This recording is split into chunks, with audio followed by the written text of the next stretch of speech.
TRS పార్టీకి షాకుల మీద షాకులు దెబ్బల మీద దెబ్బలు తగులుతున్నాయని చెప్పాలి.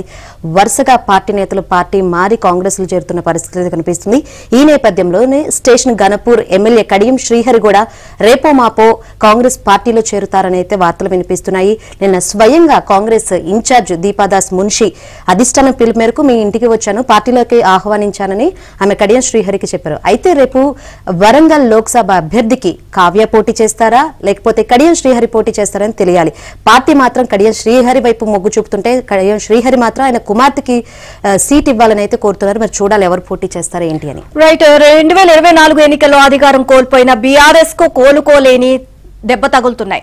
ఇక బీఆర్ఎస్ కు చెందిన సీనియర్ నాయకులు సైతం పార్టీని వీడుతో కేసీఆర్ కు షాక్ ఇస్తున్నారు. ఇక బీఆర్ఎస్ ఎమ్మెల్యే కడియం శ్రీహరి ఆయన కూతురు డాక్టర్ కావ్యలతో శుక్రవారం కాంగ్రెస్ పార్టీ రాష్ట్ర వ్యవహారాల ఇన్ఛార్జ్ దీపాదాస్ మున్షి భేటీ అయ్యారు. హైదరాబాద్ లోని కడియం శ్రీహరి నివాసానికి వెళ్లిన ఆమె వారిని కాంగ్రెస్ పార్టీలోకి ఆహ్వానించారు. అధిష్టానం నుంచి ఆహ్వానం వచ్చిన నేపథ్యంలో ఇవాళ తన నివాసంలో స్టేషన్ కాన్పూర్ నియోజకవర్గ నేతలతో కడియం సమావేశం అవుతున్నారు. ఆ సమావేశం అనంతరం సీఎం రేవంత్ రెడ్డిని కడియం ఆయన కూతురు కావ్యలు కలవనున్నట్లు పార్టీ వర్గాలు తెలియజేశాయి.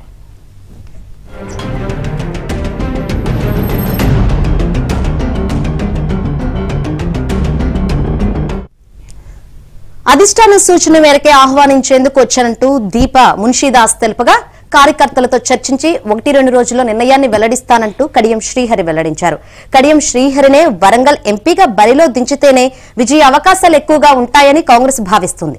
దీంతో శ్రీహరిని బరిలో దించి స్టేషన్ ఘనపూర్ అసెంబ్లీ స్థానానికి వచ్చే ఉప ఎన్నికల్లో కడియం కావ్యకు టికెట్ ఇవ్వాలనే ప్రతిపాదన కాంగ్రెస్ నుంచి వచ్చినట్లు సమాచారం. శ్రీహరి మాత్రం తన కుమార్తెకు ఎంపీ టికెట్ ఇస్తేనే బాగుంటుందని అభిప్రాయపడినట్లు తెలుస్తోంది. ఈ నేపథ్యంలో కాంగ్రెస్ వరంగల్ అభ్యర్థిగా కడియం కావ్య పేరును ప్రకటించే అవకాశం ఉన్నందున ఆమె మాత్రం ఇవాళ పార్టీలో చేరే అవకాశం ఉందని చెబుతున్నారు.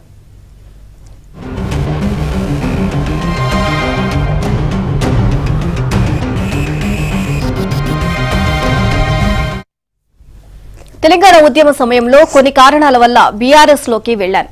ఇప్పుడు నా తీర్థయాత్ర ముగిసింది అని అనుకుంటున్నా, అందుకే ఇప్పుడు సొంత పార్టీలోకి వెళ్తున్నా అని అటు సీనియర్ నాయకుడు కె కేశవరావు పేర్కొన్నారు. శుక్రవారం హైదరాబాద్ లోని తన నివాసంలో ఆయన మీడియాతో మాట్లాడారు.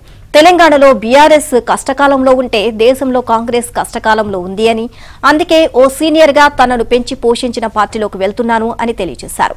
రాజకీయ చరమాంకంలో ఉన్న తాను బీఆర్ఎస్ లో ఉండి కూడా చేసేది ఏమీ లేదని, అందుకే 55 ఏళ్లు పనిచేసిన కాంగ్రెస్ లోకి వెళ్తున్నానని పేర్కొన్నారు. తనకు కేసీఆర్ రాజ్యసభ సభ్యత్వం మాత్రమే ఇచ్చారని, అవసరమైతే దానికి రాజీనామా చేస్తానన్నారు. బీఆర్ఎస్ ను ఓ కుటుంబమే నడిపిస్తుందనే భావన ప్రజల్లో బలంగా ఉందన్న ఆయన వాళ్ళేం చేసినా సరే పార్టీ క్యాడర్ ను దూరం చేసుకోకూడదని సూచించారు. ఎన్నికల సమయంలో ప్రసంగాలు సౌమ్యంగా చేసుకుంటే బాగుండేదని, బీఆర్ఎస్ సరిచేసుకోవాల్సిన కొన్నిటిని సరిచేసుకోలేదని, అందుకే ఆ పార్టీకి నష్టం కలిగిందని కేకే పేర్కొన్నారు. తాను కాంగ్రెస్ లో చేరాలని నిర్ణయించుకున్న తర్వాత గురువారం కేసీఆర్ ను కలిశారని, పార్టీని విడిచి వెళ్లొద్దని ఆయన సూచించినా తన నిర్ణయాన్ని స్పష్టంగా తెలియపరిచారని, తుది శ్వాస వరకు కాంగ్రెస్ లోనే ఉంటానన్నారు. ఇక ఇదే విషయం గురించి మరింత సమాచారాన్ని మా ప్రతినిధి సిద్ధార్థ్ నడి తెలుసుకుందాం. సిద్ధార్థ్, ఇటు కేకే అవ్వచ్చు, కడియం శ్రీహరి ఎప్పుడు పార్టీలో చేరే అవకాశం ఉందంటారు? ఏంటి అప్డేట్స్? ఇంకా ఏ చేరికలు ఉండే అవకాశం ఉంది? శంకరి, నేడు కాంగ్రెస్ లో భారీగా చేరికలున్నాయి. ఆపరేషన్ ఆకర్ష్ లో భాగంగా పలు పార్టీలకు సంబంధించినటువంటి కీలక నేతలను ఒక్కొక్కరిగా కాంగ్రెస్ పార్టీలోకి తీసుకుంటున్నారు. దాంట్లో భాగంగా ఈరోజు జేహెచ్ఎంసీ మేయర్ గద్వాల విజయలక్ష్మి కాంగ్రెస్ పార్టీలో చేరనున్నారు. ఇక ఎమ్మెల్యే కడియం శ్రీహరి, ఆయన కూతురు కడియం కావ్య కూడా ఈ రోజే కాంగ్రెస్ పార్టీలో చేరనున్నారు. ఉమ్మడి ఆదిలాబాద్ జిల్లాకు చెందిన మాజీ ఎమ్మెల్సీ బీఆర్ఎస్ నేత పురాణం సతీష్ కూడా ఈ రోజే కాంగ్రెస్ పార్టీలో చేరనున్నారు. ఉదయం 10 గంటలకు సీఎం రేవంత్ రెడ్డి నివాసానికి ఎమ్మెల్యే కడియం శ్రీహరి, మేయర్ గద్వాల విజయలక్ష్మి, కడియం కావ్య, మాజీ ఎమ్మెల్సీ పురాణం సతీష్ చేరుకుంటారు. సీఎం రేవంత్ రెడ్డి నివాసంలోనే ఈ నేతలందరికీ దీప్దాస్ మున్షి కాంగ్రెస్ కండువా కప్పనున్నారు. వరంగల్ పార్లమెంట్ అభ్యర్థిగా కాంగ్రెస్ తరఫున కడియం కావ్య బరిలో నిలిచే అవకాశం ఉంది. సాయంత్రం 7 గంటలకు కేకే నివాసానికి సీఎం రేవంత్ రెడ్డి, జానారెడ్డి వెళ్తారు. కేకే కూడా ఈ రోజే చేరే అవకాశం ఉందనే వార్తలు కూడా వస్తున్నాయి. అయితే కేకే మాత్రం తనకు సోనియా గాంధీ కుటుంబానికి ఒక అటాచ్మెంట్ ఉంది కాబట్టి తాను సోనియా సమక్షంలోనే కాంగ్రెస్ పార్టీలో చేరాలనుకుంటున్నా అనే ఒక విషయాన్ని నిన్న సీఎం దృష్టికి తీసుకువెళ్లారు. సోనియా గాంధీ లేదంటే రాహుల్ గాంధీ సమక్షంలోనైనా తాను కాంగ్రెస్ పార్టీలో చేరడానికి సిద్ధమని ప్రకటించారు. ఇక ఈ 2-3 రోజులలో ఈయనను ఢిల్లీకి తీసుకువెళ్లడం సాధ్యమవుతుందా లేదా, ఒకవేళ ఢిల్లీకి తీసుకువెళ్లిన సోనియా గాంధీ అపాయింట్మెంట్ దొరుకుతుందా లేదా అనేది ఇంకా క్లారిటీ రాలేదు. రేపు 31వ తారీఖున కాంగ్రెస్ సిఇసి సమావేశం ఉంది. ఆ సమావేశం కోసం సీఎం రేవంత్ రెడ్డితో పాటు డిప్యూటీ సీఎం ఉత్తమ్ కుమార్ రెడ్డి ఢిల్లీకి వెళ్తారు. సో కేకేని కూడా వాళ్ళ వెంట తీసుకొని అక్కడనే కాంగ్రెస్ పార్టీలో చేర్చారా, లేదంటే 6వ తారీఖున కాంగ్రెస్ పార్టీ భారీ బహిరంగ సభకు ప్లాన్ చేసింది హైదరాబాద్ లో.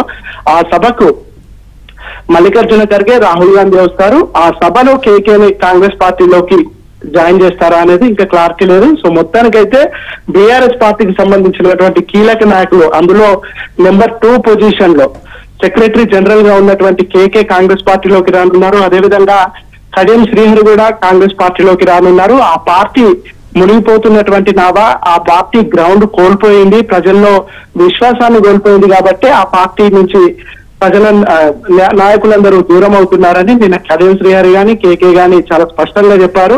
ఇక ఎమ్మెల్యేలు కూడా బీఆర్ఎస్ పార్టీకి సంబంధించినటువంటి సిట్టింగ్ ఎమ్మెల్యేలతో కూడా కాంగ్రెస్ నేతలు చర్చలు జరుపుతున్నారు. ఒక 26 నుంచి 20 మందిని ఖచ్చితంగా కాంగ్రెస్ పార్టీలోకి తీసుకొచ్చి ఎల్పీని పూర్తిగా విలీనం చేసే ఆలోచనలో కాంగ్రెస్ నేతలు ఉన్నారు. Right, thank you Siddharth.